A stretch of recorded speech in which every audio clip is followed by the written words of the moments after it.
What did your school illegally do? My son Nolan started showing up at home with unexplained bruises. He was 13 and in his first year of special education due to his autism. When I asked him about the marks, he'd just shut down and start stimming, rubbing his hands together until they were raw. I tried talking to his teachers, but they dismissed my concerns, saying he probably got them during his episodes. But Nolan hadn't had a meltdown in over 2 years. Something wasn't adding up. One day, while doing laundry, I found dried blood on his shirt collar. That's when I bought a tiny voice recorder and sewed it into his jacket. I know it wasn't legal, but my gut was screaming that something was very wrong. What I heard that night made me physically sick. The special ed teacher, Mrs. Walsh, had been locking Nolan in a 4x4-foot calm-down room, basically a storage closet, whenever he had trouble focusing. She'd leave him there for hours, sometimes the entire school day. I could hear him crying, begging to be let out, saying he needed to use the bathroom. Mrs. Walsh would just laugh and tell him to earn his way out by completing worksheets in the dark. The next recording was worse. When Nolan had a panic attack from being confined, 2 male staff members pinned him face down on the floor. I could hear him struggling to breathe as they pressed their knees into his back. "Maybe this will teach you to behave," one of them said. I stormed into the principal's office the next morning with the recordings. Instead of being horrified, she threatened to have me arrested for illegal surveillance.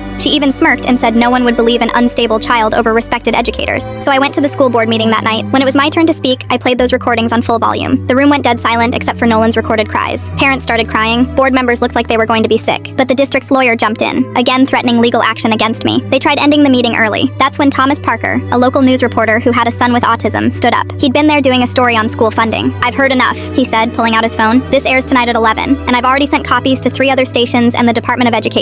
The school board tried to offer me hush money, $50,000, to handle this privately. I told them they could shove that money where the sun doesn't shine." The story exploded. Other parents came forward with similar recordings. Turns out the calm down room had been used for years. They found scratch marks on the inside of the door from desperate kids trying to get out. Mrs. Walsh was arrested for child abuse. The principal and 3 staff members were fired. The district had to pay millions in settlements to 26 families of special needs students. But the best part? The state passed Nolan's law requiring cameras in all special education classrooms. My son testified at the hearing, the same unstable kid they said no one would believe. He's 15 now and thriving at his new school. Last week, he gave a speech at a disability rights conference. Standing ovation. The only one not clapping was Mrs. Walsh. She was watching from prison on Zoom as part of her rehabilitation.